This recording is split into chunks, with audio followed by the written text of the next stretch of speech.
you may not like Soludo and all of it, but this is a different approach to all of the Nnamdi Kanu conversation, and is bringing a particular conversation, which is you cannot say the reason why you're holding him again is because he's a flight risk. You cannot say because he's a national security threat. All of that, I'm an executive governor. I'm going to put myself on the line to ensure that Kanu is released to the public so that the actual conversation, a roundtable conversation on the Southeast and the demands being made to Nigeria and all of that can begin. Let's get to have you react to this.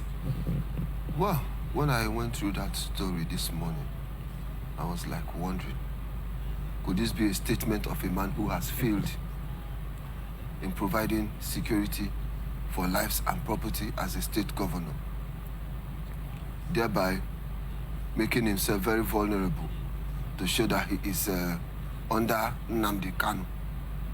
Otherwise, someone who has an issue with the federal government and the case is still in court, as a governor who is supposed to provide security of lives and property, that means at this point he's telling Nigerians that he has failed, and the only way where he thinks that peace can return is for him to have Nnamdi Kanu with him. But these people, for crying out loud, criminality has taken over this struggle. So even if you look at it from the Nnamdi Kanu point of view, what of the criminals behind this thing? Will they stop?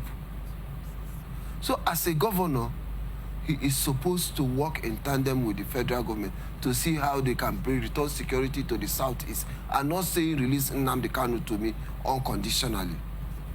If you release Nnamdi Kanu unconditionally, do you think these people perpetrating this act will stop? Okay, another thing he pointed out was, you talked about, you're looking at, is this a man who has failed in his attempt to bring security to Anambra State? Now, Anambra and Imo State happen to be the hotbeds right now when it comes to insecurity in the Southeast. There is no doubt about that. When he got into office, he set up the Truth and Reconciliation Committee. He is now telling us that they're almost done with their findings. And now the next part is he also said that Nigerians have tried the kinetic approach. It's time to try the non-kinetic approach, which is, can we even begin to have this conversation that led to this IPOB and all of that? A lot of Nigerians have also called for a roundtable conversation on this issue. Now, we're talking beyond release of Nnamdi Kanu. We'll come back to that. However, he's saying that there are issues that birth IPOB. Let's bring that conversation to the roundtable. And Nnamdi Kanu needs to be in that conversation. President Muhammadu Buhari's body language, again, let's talk about that. Doesn't seem to like that is one of the things he's ready to talk about or deal with. In all of this, do you see a time when the IPOB conversation can come to the drawing table? It's okay, let's have a conversation on this IPOB demands or Nnamdi Kanu's demands and what have you?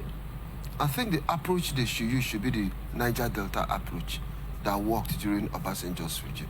You grant these people amnesty, and after amnesty, any person that goes back again is now waging a war against the federal government, and he or she will be dealt according to the dictates of the law. Bringing them to a round table to discuss with them is like bringing them at the same pedestal with you, and it's not done. It's just, or you use the carrot and stick approach for them, where you offer them amnesty, okay, unconditional amnesty, whatever you think it is your problem that has been making you go to the trenches, stop. I offer you amnesty. But when you do that again, stop, and everybody knows that Niger Delta will have achieved relative peace in the Niger Delta. Yeah, but you see, these people are not asking you for, they're not interested in, for the Niger Delta militants then, they were demanding for resource control. Rightfully so in their mind. But Obasanjo came in to say, okay, that was during Yar'Adua. Okay, let's grant these people amnesty. And then in that course of that amnesty, what are they asking for? Resource control, because their region is not developed and all of that. Now, let's provide that amnesty. Part of it is for training, equipping these youths, giving them a sense of belonging. But in the IPOB narration, they are calling for cessation. They do not want to be part of Nigeria. And now when you're saying give amnesty, There are no faces. There are no known faces to those. Who are you going to give amnesty to? Are they even interested in being in your country, being one Nigeria with you? Who are you going to give amnesty? If you decide to give amnesty, where are they? For me, why I think this Biafra struggle is an exercise in futility is that, one, they will end up being a landlocked country.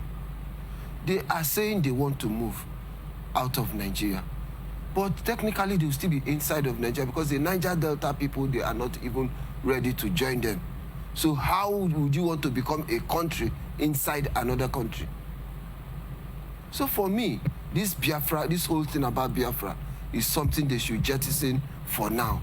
If it couldn't be achieved by Ojukwu, then I don't think any other person can achieve it for the Igbos. The few people that are clamoring for this so-called Biafra thing, they are just using it to line their pockets.